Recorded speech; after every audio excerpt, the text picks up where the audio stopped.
주 감사 모든 것 주심 감사 지난 추억이 내 감사 주 내 곁에 계시네 향기로운 봄철의 감사 외로운 할렐루야. 오늘도 좋은 날입니다.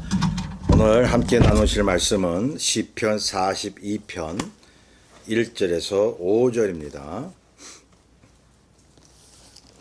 시편 42편 1절에서 5절을 제가 읽겠습니다. 우리 같이 성경을 펼쳐주시고 말씀을 보시기 바랍니다. 833페이지 42편 1절에서 5절 하나님이여 사슴이 시냇물을 찾기에 갈급함같이 내 영혼이 주를 찾기에 갈급하니이다. 내 영혼이 하나님 곧 살아계시는 하나님을 갈망하나니 내가 어느 때 나아가서 하나님의 얼굴을 배울까. 사람들이 종일 내게 하는 말이 내 하나님이 어디 있느냐 하오니 내 눈물이 주야로 내 음식이 되었도다. 내가 전에 성의를 지키는 무리와 동행하여 기쁨과 감사의 소리를 내며 그들을 하나님의 집으로 인도하였더니 이제 이 일을 기억하고 내 마음이 상하는도다. 내 영혼아 내가 어찌하여 낙심하며 어찌하여 내 속에서 불안해하는가. 너는 하나님께 소망을 두라. 그가 나타나 도우심으로 말미암아 내가 여전히 찬송하리로다. 아멘. 네, 이 말씀을 가지고 위기가 왔을 때라는 제목으로 말씀을 나누고자 합니다. 여러분들은 요즘 어떤 꿈을 꾸고 계십니까? 혹시 자주 나쁜 꿈을 꾸거나 불길한 꿈을 꾸고 있지는 않습니까? 그 이유는 평소에 나쁜 생각 하면서 사는 그런 이유 때문입니다. 그리고 과거의 상처와 아픔 때문에 거기서 헤어나오지 못하는 그러한 삶을 살기 때문이죠. 특히 위기가 닥쳐오면 우리가 해결할 수 없는 그런 상황 때문에 하루하루 불안과 초조해서 살 때가 있지 않습니까? 꿈에서도 그대로 상징적인 이미지로 나타난다는 사실입니다. 그러니 생사에 불안하면 꿈도 불안한 거예요. 자, 그러니 평소에 마음이 평안해야 꿈자리도 평안하다는 것이죠. 그러니 지금 닥친 위기를 잘 다루어야 하지 않습니까? 만약 위기를 만나셨다면 말이죠. 우리는 인생을 살면서 위기가 수없이 다가오는 경험을 합니다. 각종 사고와 자연재해 아니면 질병이나 실직 같은 것입니다. 여러분 갑자기 해고당했다면 그 얼마나 참 낙심이 되겠어요. 그러한 위기가 오면 신앙에도 위기가 오는 경우가 있습니다. 그렇지 않습니까? 어떤 분은 위기가 오면 하나님께 바싹 다가가는 사람도 있지만 그러나 어떤 분은 위기 앞에서 신앙이 흔들리는 것을 보았습니다. 하나님이 이럴 수 있을까? 왜 나를 도와주지 않나? 라고 하는 그런 생각이죠. 신앙인에게 있어서 제일로 심각한 것이 신앙의 위기인 것입니다. 상황적 위기 때문에 신앙의 위기가 오거나 신앙을 포기하니 말이죠. 여러분 한국에 세월호 사건이 있었지 않았습니까? 그때 단원고 학생들이 많이 희생이 되었습니다. 그 희생된 학생들 가정 중에 크리스천 가정이 있었는데 그 크리스천 가정 중에 상당수가 교회에 나가기를 포기했다는 이야기를 들었습니다. 주님 믿기를 포기했다는 거죠. 참으로 안타깝지 않습니까? 우리가 그분들의 그런 처신을 함부로 평가할 수는 없다 하더라도 참 신앙이란 뭔가 다시 한번 생각하지 않을 수 없는 것입니다. 신앙이라고 하는 것이 결국 삶의 위기 앞에서 포기되는 것이라면 애시당초 하나님을 믿는 믿음의 개념과 의미가 무엇인지 다시 한번 생각해 봐야 될 것입니다. 여러분, 사람마다 같은 위기를 만나더라도 충격 지수가 다를 수는 있죠. 예. 그 충격을 받을 때 처음에는 정신이 멍해집니다. 예. 정신이 나갔다 그러죠. 예. 마음이 빈 상태, 정신도 아주 비어진 상태죠. 그럴 때 이것은 위기의 현실을 부정하는 방어 기제라고 말할 수 있습니다. 이것은 어찌 보면 하나님이 주신 기제라고 말씀드릴 수 있습니다. 예. 갑자기 올 수 있는 신체적인 무리를 어느 정도 해소할 수 있다는 말이죠. 그러다가 정신이 돌아오면 고통이 시작되는 것입니다. 세월호 같은 사건은 자식이나 가족을 잃은 사건이기 때문에 그 고통이 얼마나 참 생각할 수 없을 정도로 심하겠습니까? 그 고통이 계속되다가 나중에 줄어든다고 해도 평생 트라우마와 상처로 살지 않겠습니까? 예. 한 가지 위기가 오면 그것 때문에 파생되는 여러 가지 위기가 오기도 하죠. 가령 사랑하는 사람을 잃었는데 정신적인 위기는 물론 이 신체적인 위기도 오는 거예요. 삶의 위기가 오는 거예요. 말씀드렸듯이 믿는 자들에게는 신앙의 위기까지 올 수 있다는 것입니다. 사람 전체가 흔들리고 포기하고 싶은 생각도 있겠죠. 그래서 참 한 가지 위기가 마치 당뇨병, 합병증 같이 그러한 우리의 삶의 합병증이 올 수 있다는 것입니다. 여러분 중에 믿음 생활 잘 하고 있는데도 위기를 만나신 분이 있습니까? 그 위기가 무엇입니까? 이런 경우가 있습니다.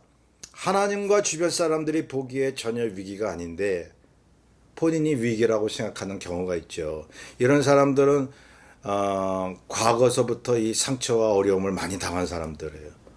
그래서 조그만 어떤 일이 와도 이게 위기로 느껴지는 그런 사람들이 있죠. 예, 반대로 분명히 위기인데 잘 대처해야 하는데 위기의식이 전혀 없는 거예요. 예, 이건 신앙이 아니고 그냥 태평한 거죠. 그것도 문제가 있지 않습니까? 우리가 믿음으로 그 위기의식도 안 느끼고 평안만을 누린다면 하나님이 주신 은혜죠. 그런데 자신은 낙천적이다라고 해서 뭐든지 좋게 생각한다라고 할 때 어떻게 보면 좋은 것 같지만 그것은 반드시 좋은 건 아닌 것입니다. 예. 그러니 어떤 상황과 사건으로 인해 정말 이것이 위기라고 생각하고 잘 대처해야 하는지 아니면 그렇게 위기의식을 가질 정도는 아니라고 생각할 수 있는지를 우리는 잘 헤아려야 하는 것입니다. 예. 자, 보세요. 문제는 위기의식 속에서 찾아오는 영적, 정신적, 신체적인 고통입니다. 이럴 때 흔히 나타나는 증상들이 있죠. 이성적, 논리적 대화가 불가능해요. 너무 이 위기의식에 빠져버린 사람 말이죠. 판단 능력이 없어요. 그리고 아주 공격적이죠. 충동적입니다. 주변에 기독교인들 중에도 이런 분들을 보았습니다. 상식적인 대화가 안 되잖아요. 네. 평소에 예수는 잘 믿는 것 같은데 성격이나 대인관계가 이상한 분들, 무례하고 공격적인 분들이 있잖아요. 그러니 그분들이 물론 신앙이 없어서 겉으로는 신앙이 있는 것 같은데 신앙이 없어서라고 우리가 생각할 수 있지만 여러분, 신앙이 있어도 지금 아주 극심한 어떤 환난 가운데 위기 가운데 있는 분들은요 그럴 수 있다는 거예요. 그러니 그분들을 이해할 수 있어야 돼요. 포용해주고 사랑해주고 기도해줄 수 있어야 돼요. 들어줄 수 있어야 돼요. 여러분, 우리의 믿음의 가장 첫째는 사랑 아닙니까? 사랑이라고 하는 것은 그냥 말로만 되는 게 아니죠. 실제 우리 마음과 삶이 하나님의 성품을 담는 게 사랑의 삶이죠. 그러니 여러분 보세요. 우리 주변에 비상식적이고 비윤리적인 행동을 하는 사람들을 보면 여러분, 저 사람은 뭔가 위기가 있나 보다, 그렇게 이해해 주시란 말이죠. 그런 분들은요, 아까도 말씀드렸지만 꿈에서도 아주 불안한 꿈을 꾸는 거예요. 예. 잠을 잘 때나 깨어났을 때나 어느 때든지 안정된 삶이 없는 거예요. 여러분, 그런 분들이 우리 삶 가운데 많이 있지 않습니까? 예, 이상하게 막 그냥 가시같이 구는 사람들이 주변에 많이 있잖아요. 예, 혹시 저와 여러분은 그렇지 않습니까? 예, 우리의 말과 행동으로 남을 아프게 하는 그런 시간들이 있지 않았나 한번 반성해 봐야 할 것입니다. 자, 정말 위기가 올 때 여러분은 어떤 마음을 갖고 있습니까? 불안하다면, 여러분, 위기가 올 때 불안하죠. 그걸 반드시 믿음이 없어서 그렇다라고 보진 마시라 이거예요. 여러분, 사람이기 때문에 위기가 오면요, 불안하고 초조하게 돼 있어요. 예. 여러분, 불안하면 그것이 무조건 믿음 없는 것으로 생각하지 말고 당연한 것으로 받아들이시기를 바랍니다. 예. 여러분, 어떤 등산가가 눈 덮인 산을 탁 올라가는데 눈사태 위험이 있는 지역을 지나가게 됐어요. 누가 봐도 이 눈사태 위험이 있는 그런 상황이거든요. 그런데 그 등산가가 같이 온 일행들에게, 야, 하나님이 지켜주신다, 우리는 믿기만 하면 돼 하면서 막 지나가자 라고 했다면, 여러분, 그게 진짜 믿음인가요? 그렇게 하다가 정말 눈사태가 와서 큰일 당하면 어떻게 하시겠습니까? 예. 여러분, 성경이 말하는 믿음이요, 그런 게 아닙니다. 여러분, 눈사태 위험이 있는 길을 지나간다면 불안하게 돼 있어요. 초조합니다. 무슨 일이 일어나지 않을까? 그러면 어떻게 해요? 다른 길로 우회해서 가야죠. 피해 가야죠. 그래서 어떻게 보면 불안하는 마음 또한 초조된 마음을 주신 것은 하나님이 그렇게 주신 것입니다. 그걸 잘 대처하라고요. 마냥 평안만 하면요, 대처하지 않거든요. 그저 믿습니다 하다가 사고당할 수 있거든요. 여러분, 그런 얘기 많이 듣지 않았습니까? 우리 주변에 예수 믿는 사람들이 무슨 병이 있는데 병원에 가서 치료를 받아야 되는데 무조건 믿습니다 그러는 거예요. 나는 하나님이 고쳐주실 것을 믿으니 병원에 안 가도 좋다, 내 마음은 평안하다 라는 사람들 혹 보셨습니까?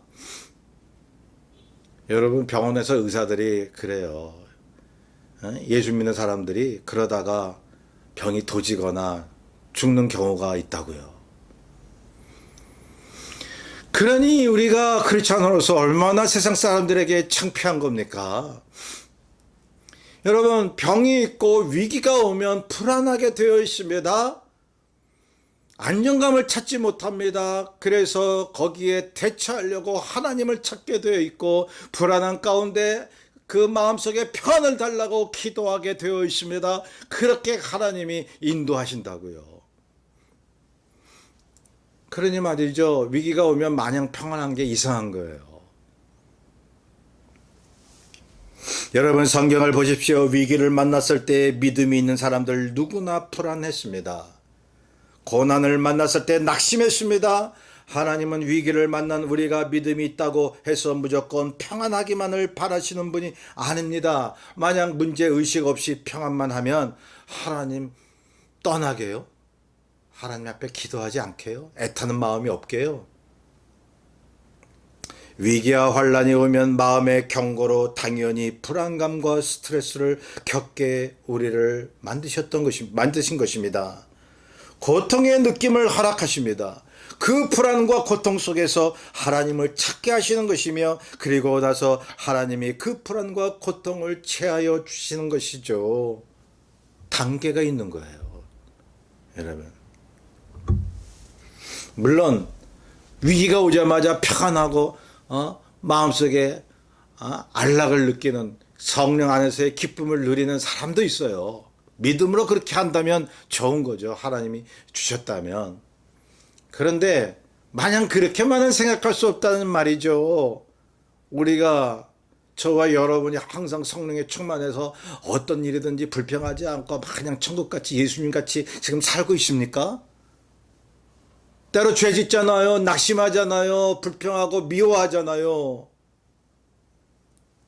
그러한 심성을 가진 저와 여러분이 위기가 닥치면 어찌 불안하지 않을 수 있겠습니까? 자, 그러므로 여러분, 위기가 오면 우리 신앙인에게 찾아오는 불안감을 이상하게 생각하거나 믿음이 없는 것으로 생각하면 아니 된다라고 하는 것입니다. 위기의 충격으로 인해 고통을 겪는 분들에게 말씀드립니다. 고통을 느끼는 그 순간순간이 사람이라면 당연히 경험하는 것이며 그럴 때마다 슬픔이 오는 것은 믿음이 없어서 그런 것이 아니라는 것을 주님은 알고 계십니다. 예, 믿음이 없어서 그런 게 아니에요. 우리가 죄를 짓고 낙심하고 우리가 때로는 남을 이렇게 막 시기 질투해도 믿음은 있다고요. 그래도 여러분 그렇지 않아요? 주님께서 주신 원래 구원받은 믿음이 있다고요. 그 믿음이 있다고 해서 불안이 오지 않는 게 아니라는 거죠. 예. 자, 그러한 위기 속에서 불안감과 또한 초조감이 온다라고 하면 그 고통의 감정을 주님께 아뢰십시오. 그게 중요한 거예요. 자기만 혼자 끙끙 앓는 게 아니라 주님 앞에 그 사실을 아뢰라고 하는 거예요. 그러면 평안을 주십니다. 그 고통을 혼자서 해결하려고 하지 말고 주님께 맡길 때에 그 위기의 상황을 주신 주님께서 그 위기도 해결해 주실 것을 믿어야 한다라고 하는 사실이죠. 여러분, 그러니 그 고통을 혼자 품지 마세요. 주님 앞에 계속 기도하면서 알아면서 주변 사람들에게 또 상담가 찾아가서 그걸 털어놔야 돼요. 예? 그래야 여러분 마음속에 있는 그 도끼, 화기가 빠져나오는 거예요. 그냥 빠져나오는 게 아니에요. 주님께서 그냥 저절로 그렇게 해주시는 게 아니에요. 말씀을 보고 기도하고 주님 앞에 아뢰고 주변 사람들에게 믿을 만한 사람들에게 자신의 아픔을 이제 털어놓을 때에 마음속에 있는 모든 울분이 빠져나오면 비워지면 그 속에 주의 성령으로 말미암아 평안을 주시는 거예요. 그러니 쏟아내야 돼요. 실컷 울고 싶을 때 그렇게 하세요. 소리 지르고 싶을 때 소리 지르세요. 예. 자, 그래야 주변 사람들에게 공격적이지 않습니다. 이성과 논리가 흔들리지 않습니다. 여러분, 믿음을 가졌다면서도 문제를 일으키는 사람들이 어떤 사람들인지 아세요? 믿음 있는 척하는 사람들이에요. 화도 안 내고 어떤 아픔이 와도 나는 믿음이 있어서 평안하다, 그런 것을 가식적으로 보이는 사람들이 이상 행동을 하는 거예요. 자, 성경에 나오는 믿음의 사람들이 그러했으며 우리가 믿는 주님도 그러하셨습니다. 여러분, 우리 주님께서는 얼마나 많은 위기를 맞이하신 분입니까? 그때마다 하나님 앞에 기도하셨습니다. 울기도 하셨고 절규하기도 하셨습니다. 그러니 믿음이란 것은 그저 믿습니다라고 하는 것이 아니라 하나님이 지으신 인간으로서의 본연의 모습, 본연의 감정과 정신을 가지고 하나님께 나아가는 것이 아니겠습니까? 그래서요, 믿음의 사람은 어려울 때, 위기와 상처를 당할 때에 울고 싶으면 우는 거예요. 기쁠 땐 한없이 막 웃고 기뻐하고 그런 감정이 살아난 그런 크리스천들은 영적으로도 맑은 거예요, 여러분. 예. 자, 본문에 보면 시편 기자가 고라 자손으로 나오고 있습니다. 이 시편 기자가 위기의 상황에서 하나님께 그 심정을 토로했는데요. 위기의 상황이 무엇이었습니까? 대적들의 공격이었습니다. 그들의 조롱이었습니다. 시편 기자가 과거에는 예배를 드리고 하나님을 찾는 기쁨이 있었는데 지금은 대적들로 인해서 낙심하고 슬퍼하며 불안해한다는 고백을 하나님 앞에 드리고 있습니다. 그렇습니다. 이 신앙인의 위기는 하나님을 믿음으로써 계속 기쁨으로 살기를 원하는데 갑자기 고통을 느끼고 주변 사람들의 공격을 받는 거예요. 그때 내 마음이 불안하고 낙심되고 흔들릴 수가 있잖아요. 나는 주 안에서 기쁘게 살고 싶은데, 나는 정말 믿음대로 살고 싶은데 주변 사람들이 전혀 그렇지 않을 때에 여러분, 우리에게 신앙의 위기가 올 수도 있습니다. 왜죠? 나는 바르게 살려고 하는데 믿음이 있다고 하는 저 사람들은 전혀 그런 삶을 보여주지 않는 거예요. 그러면 여러분 고독을 느끼는 거예요. 병적으로 외로움도 느끼는 거예요. 그러니 하나님이 정말 살아계실까라고 하는 그러한 의구심마저 들 때도 있다는 사실이죠. 여러분, 이러한 의구심은 성경의 믿음의 사람들이 토로했던 의구심입니다. 믿음은 있는데요. 하나님 앞에 구원받은 하나님의 자녀이긴 한데요. 의구심이 든다는 얘기죠. 우리 한번 솔직히 얘기해 보세요. 여러분, 예수 잘 믿고 살다가 어떤 때는 천국이 정말 있나? 주님이 정말 살아계신가? 여러분, 그런 생각 한두 번 해보시지 않았나요? 어떤 때요? 정말 힘들 때, 기도해도 응답이 없을 때에 오히려 악을 저지르는 사람들은 형통하고 믿음대로 살려고 하는 사람들은 자꾸 앞이 막힐 때에 그런 생각 드는 것도 여러분 어떻게 보면 당연한 거예요. 그게 하나님 앞에 잘했다는 얘기가 아니고요. 여러분, 인간이라면 그런 약점이 있다라고 하는 거예요. 믿음이 있음에도 불구하고. 자, 그렇습니다. 신앙인의 위기는 하나님을 믿는 믿음으로 기쁘게 사는데 그런 순간순간들이 온다고 하는 사실입니다. 그럴 때 흔들리기 쉽다는 얘기입니다. 여러분, 여기 시편 기자의 말을 보세요. 사방에서 네 하나님이 어디 있느냐라고 할 때에 진실과 성심으로 하나님을 믿어온 이 시편 기자는 모욕감을 느꼈습니다. 낙심했습니다. 그런데다가 하나님의 도우심은 잘 나타나지 않습니다. 하나님은 마냥 침묵하신 것 같습니다. 그럴 때 이 시편 기자는 불안해하고 그 감정을 하나님 앞에 토로한 것입니다. 여러분, 본문의 시편 기자가 우리의 모습 아닌가요? 여러분, 여기 시편 기자는요, 다시 말씀드리지만 믿음을 저버린 게 아니에요. 다만 주변의 무신론적인 주장과 공격으로 오직 주님만을 믿는 나와의 사이에 충돌이 일어나고 나의 믿음에 시험을 받을 때에 넘어질 수도 있는 그런 위기가 왔다는 거예요. 넘어질 수도 있는, 주님이 돕지 않으시면 정말로 나의 힘으로 못 견뎌서 넘어질 수밖에 없는 상황을 여러분 만나신 적이 있습니까? 그렇죠. 신앙인이 당할 수 있는 위기가 그거 아닙니까? 아무리 믿음이 좋은 사람도 주변에서 계속 신앙을 조롱하고 하나님을 보이면 믿겠다고 그러고 자신들의 논리로 무신론을 주장하면서 하나님의 사람인 나를 왕따시키고 조롱하고 대적하고 괴롭힐 때 여러분, 나는 주님 앞에 홀로 서 있어서 눈물을 흘릴 수밖에 없을 때 우리는 어떤 믿음을 가져야 됩니까? 교회 안에 가셔도 그런 느낌 받을 때가 있죠, 여러분. 교회 안에서조차도. 예.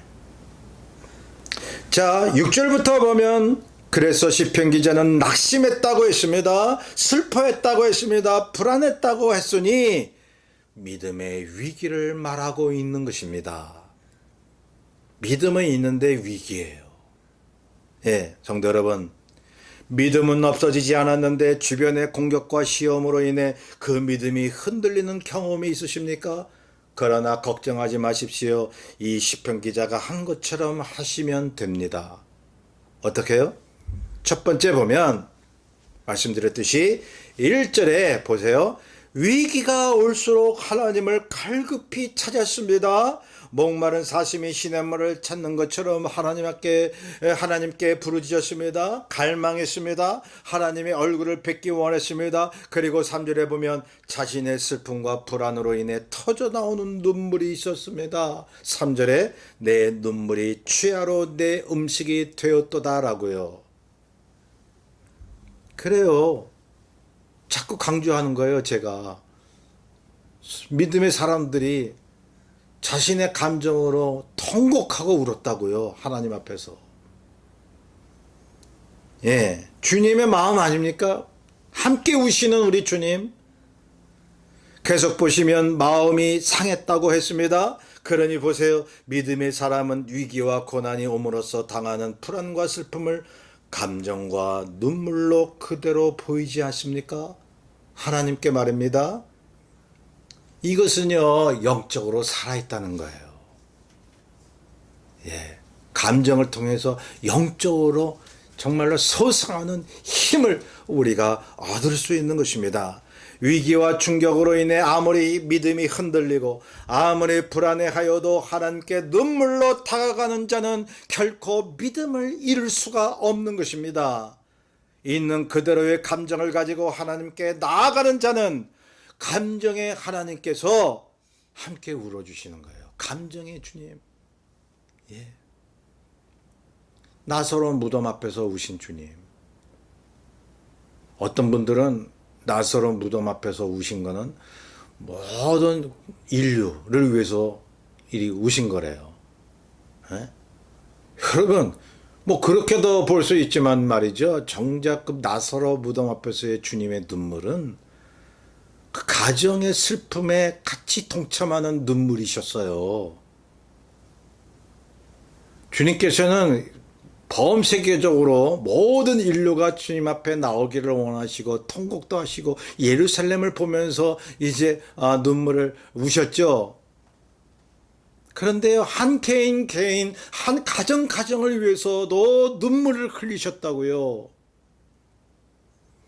내가 개인적으로 눈물을 흘리실 때에 나와 개인적인 관계에서 함께 울어주시는 우리 주님. 예. 그거 믿으면요, 우리가 어찌 넘어질 수가 있겠습니까? 자, 본문 시편 기자의 또 다른 하나의 신학적 태도를 보실까요? 5절에 보면 내 영혼아 내가 어찌하여 낙심하며 어찌하여 내 속에서 불안해하는가. 너는 하나님께 소망을 두라. 그가 나타나 도우심으로 말미암아 내가 여전히 찬송하리로다. 여러분, 시편 기자가요, 자기 성찰하는 거예요. 보세요. 믿음이 있다고 하는 것은요, 하나님 앞에서 자기를 돌아보며 자기를 성찰하는 것입니다. 자기와 대화하는 것입니다. 아주 객관적이고 하나님의 말씀에 근거해서 자기를 평가하는 거예요. 저와 여러분은 주님 믿으면서 나를 돌아보는 시간을 많이 갖고 있습니까? 자기 성찰을 제가 많이 강조하잖아요. 예. 여러분, 자기 성찰하는 사람은요, 정말로 하나님이 기뻐하는 하나님의 사람입니다. 위기로 인해 불안하고 슬프고 낙심하는 자기에게 말하고 있습니다. 너 왜 낙심하고 불안해하니? 너는 어째서 하나님만을 바라보지 못하니? 라고요. 이것은 이런 의미가 있습니다. 첫째, 위기를 만났을 때 그 위기 상황 자체가 문제가 아니라 하나님과 자신과의 문제라는 것입니다. 아무리 세상이 요동을 쳐도 그게 주님과 나 개인의 관계라는 거예요. 여러분, 그거 잊지 마세요. 제자들이 배를 타고 가다가 풍랑을 만났을 때 막 두려워했잖아요. 주님은 주무시고 계시고 우리가 죽게 된 것을 돌아보지 아니하시나이까. 그때 주님께서 깨셔서 믿음이 적은 자여 그러면서 풍랑을 먹게 하셨잖아요. 여러분, 풍랑이 일어났는데 죽을 것 같은 위기가 왔는데 주님이 말씀하신 것이 뭡니까? 풍랑과의 문제가 아니라 주님과 제자 한 사람 한 사람과의 문제였어요.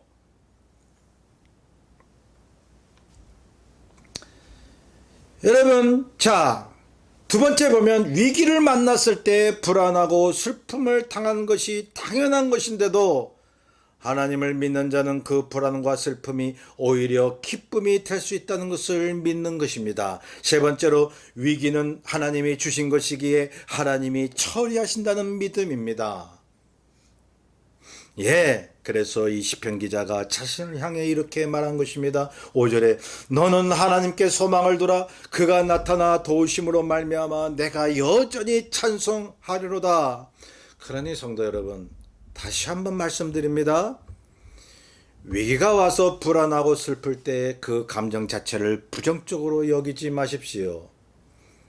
그러면서 하나님께 그 감정을 솔직히 토로하십시오. 슬프면 슬프다고. 그리고 자기와 대화하십시오. 지금 자신이 하나님께 어떤 모습인지, 그리고 불안해하고 슬퍼하는 자신의 모습이 그 평안과 기쁨의 모습으로 바뀔 수 있음을 자신에게 말하십시오. 왜냐하면 주님께서 도와주신다는 믿음이 있기 때문이죠. 위기는 하나님이 주셨기에 하나님께서 책임져 주십니다. 모든 게 주님으로부터 왔어요. 복도 주님으로부터 왔고 위기도 주님으로부터 온 거예요. 하나님이 허락하지 않는데 어떤 게 우리에게 다가올 수 있겠습니까?